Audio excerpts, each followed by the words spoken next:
government will do all we can to ameliorate the effect of this pandemic.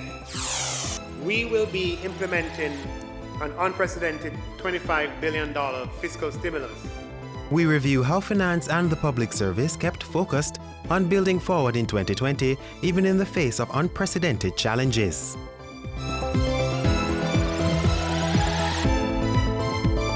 It was a great start to 2020 for the Ministry of Finance. Building off increased revenue and fiscal surplus at the end of 2019, Minister Dr. Nigel Clark was able to announce an $18 billion cut in taxes when the new budget was introduced in March. It included a 1.5% cut in general consumption tax, GCT.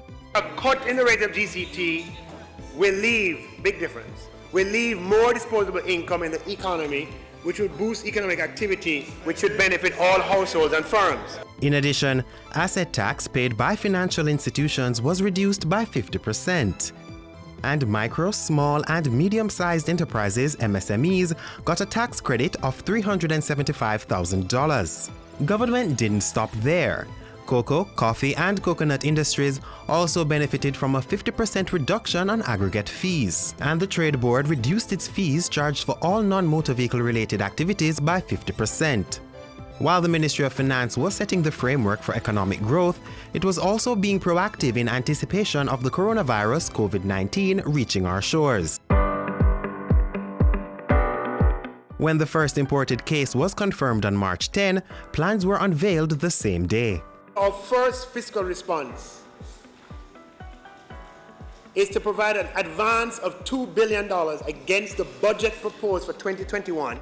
The $2 billion, Mr. Speaker, will be immediately available. In addition, a $7 billion COVID-19 contingency fund was put in place from the 2021 budget to provide for any broader impact of COVID-19. We want the Jamaican people to know, however, that the government is prepared should the need arise, Mr. Speaker. A week later, the banking sector agreed to forego the reduction in asset tax announced in the budget and donate that $3 billion to the COVID-19 contingency fund.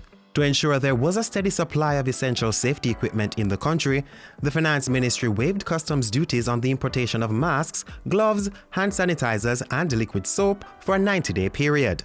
It also waived the special consumption tax on approximately 100,000 liters of alcohol for use in the making of sanitizers. The producer of this 100,000 would actually be donating this 100,000 to the National Health Fund and the Ministry of Health. To enable continued operation of the business process outsourcing (BPO) sector, the ministry also waived the requirement for operators to keep equipment at their designated offices to facilitate work from home. When economic activities were being impacted from containment measures, such as the closures of airports, curfews, and a work-from-home order, the government was again prepared with stimulus measures. A $10 billion COVID allocation of resources for employees care program was rolled out in April. It provided temporary cash support to targeted businesses and individuals. We have the best chance to recover if we support companies to remain connected to their employees, and we support employees who have become disconnected. The set and best cash components were later extended to December 2020.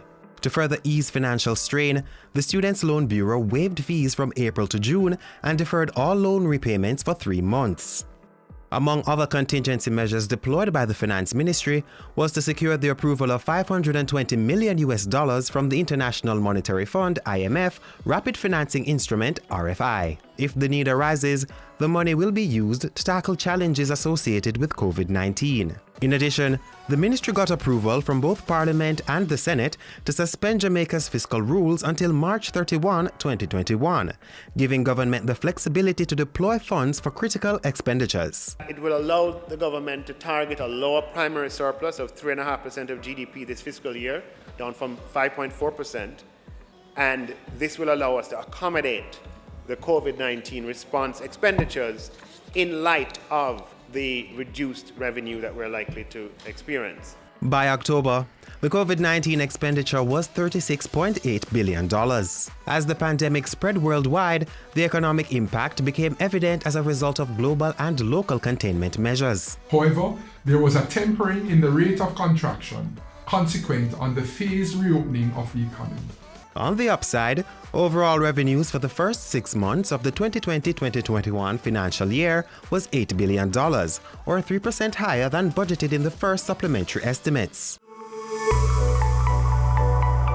While managing the economic and health challenges resulting from the COVID-19 pandemic, the government at the same time was facilitating sustainable economic recovery. Capital expenditure in the second supplementary estimates for 2020-2021 was increased by $6 billion to scale up public investments. Increasing public investment at this time can help revive economic activity and maintain jobs. Following that, the Finance Ministry launched the Jamaica Investment Map to allow interactive public access to information on investment projects being implemented by the government. In addition, 30 medium-sized companies were able to access a maximum of $14 million in grants to introduce or expand innovative processes, products, and/or services. It's funded by the Inter-American Development Bank, IDB, through the $50 million Boosting Innovation, Growth and Entrepreneurship Ecosystems BIGEE project. The objectives of the first operation will be to promote innovation and productivity among established MSMEs with high growth potential and to promote sustainable growth in scalable startups. To assist businesses continue their operations, the Finance Ministry relaxed criteria for Tax Compliance Certificate (TCC). Access to funding was also provided for 150 social service groups through the launch of the $910,000 Innovating Social Sector Financing Project.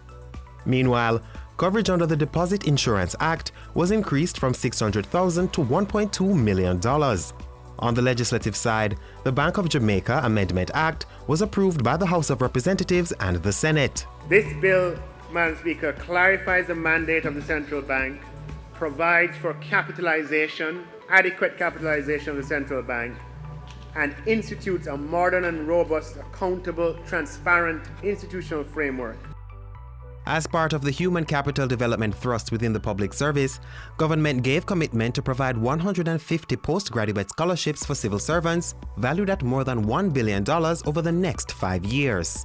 Dr. Clark was able to continue the government's fiscal measures following his reappointment as finance minister after the September 3 general election.